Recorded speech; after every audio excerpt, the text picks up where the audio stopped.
The moment the elevator doors slid shut and I felt the hum of the city press in through the steel walls, I knew my life would tilt on a single trust broken and the price I would pay to rebuild it. Because I am Helena Montez, 35 years old, a senior bank executive who measures power in the inches of a balance sheet and the quiet certainty in a plea that will not be spoken aloud.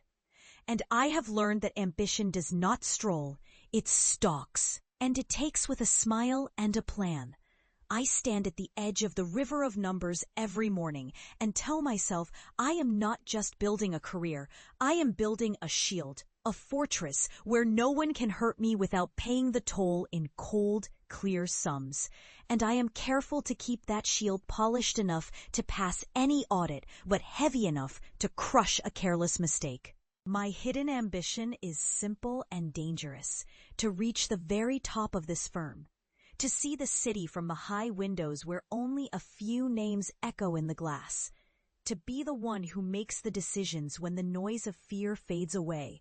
And I have learned to hide that flame behind routine, behind the soft gray of a well-pressed suit, and the calm in my voice when others tremble. The personal frame for this episode is not a sudden crisis, but a slow fracture from the past. A betrayal that pierced like a knife through the fest of conversations. The man I trusted with my best friend, a longtime confidant and the kind of companion that makes you forget every warning bell, slept with her and did not ask a single question about the consequences, because he believed my life was a trophy he could borrow and then forget to return.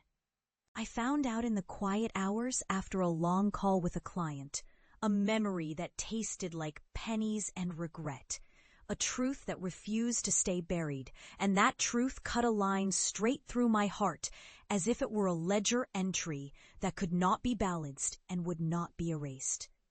I told no one at first, not even myself, but the wound stiffened into resolve. And resolve grew into a plan that used every tool at my disposal to ensure that the one who betrayed me would learn the cost of loyalty misplaced, and the one who watched me bear that loss would never mistake the glow of my ambition for weakness again.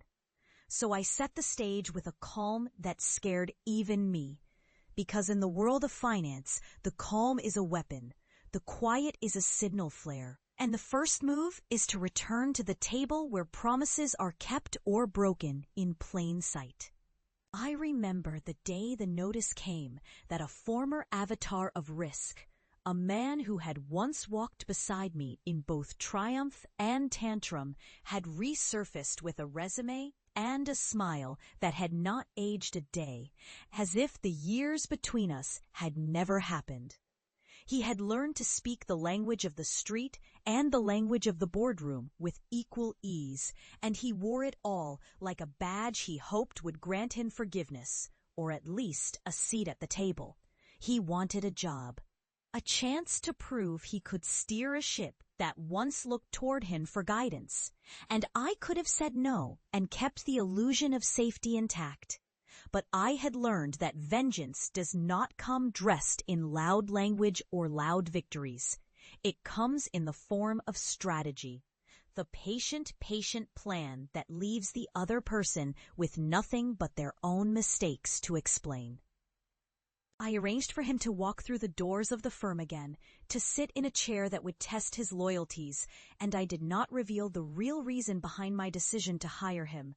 Not yet. Because the raw truth, how a betrayal once written in the margins of a friendship can reshape the future, would burn the room and bury the work I had laid. On the first day he stepped into my world again. The scent of coffee and mint clung to his jacket as if he carried a reminder of the past every time he breathed.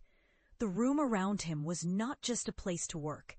It was a stage where I would decide which of us owned the story that would be told when the last number was added and the last report filed. He did not look my way with fear exactly, but with something close to awe, as if he could sense the power I wore like a quiet halo. A halo forged in nights spent, staring at spreadsheets until the digits seemed to breathe. I watched him take his seat across from the risk committee, watched him pretend to be confident while his fingers trembled just enough to betray him. And I listened to the words that came from his mouth like they had been rehearsed 1,000 times, even though I knew they were shallow checks written against a deep hole in his character. He spoke of ethics and governance with the ease of a man who had learned to counterfeit virtue, and I let it pass.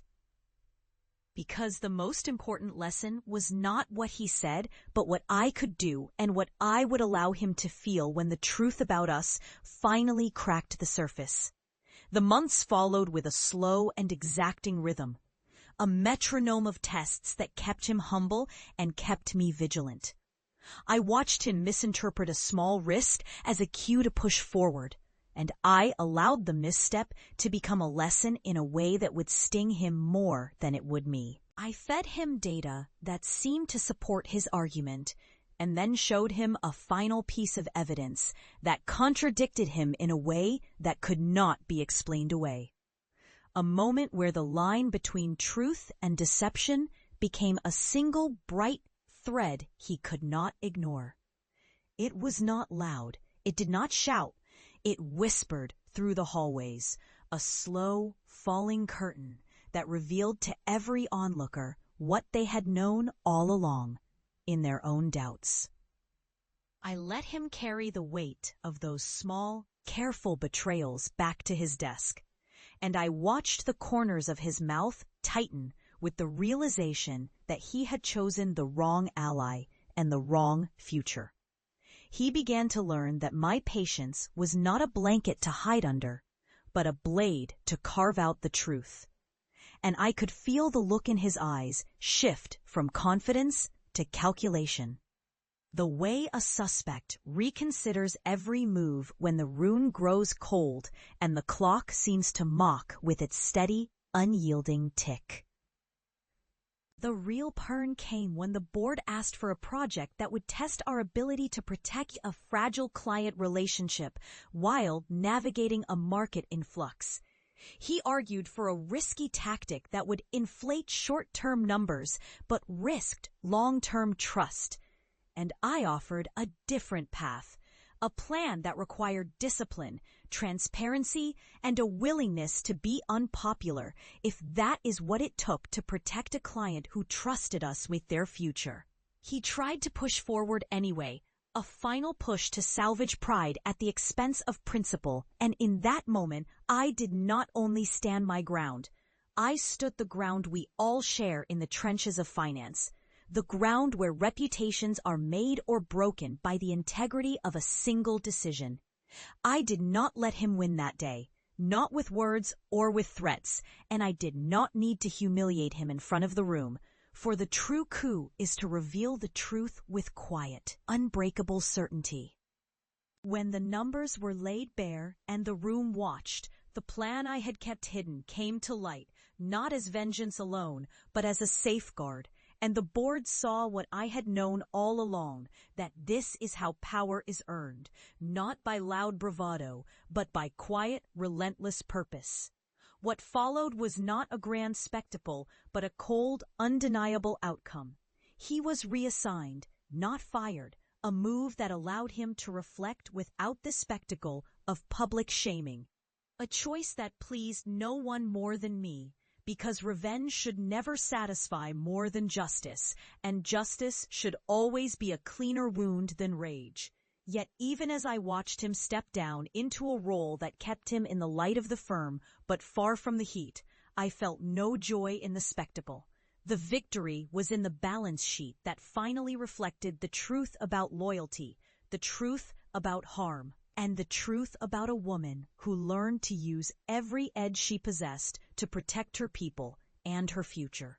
I had not become the kind of person who revels in cruelty, but I had become the kind of leader who understands that sometimes the only way to heal a broken trust is to turn the machine until it grindingly works in a way that excludes the old hurt from ever becoming a fresh wound again.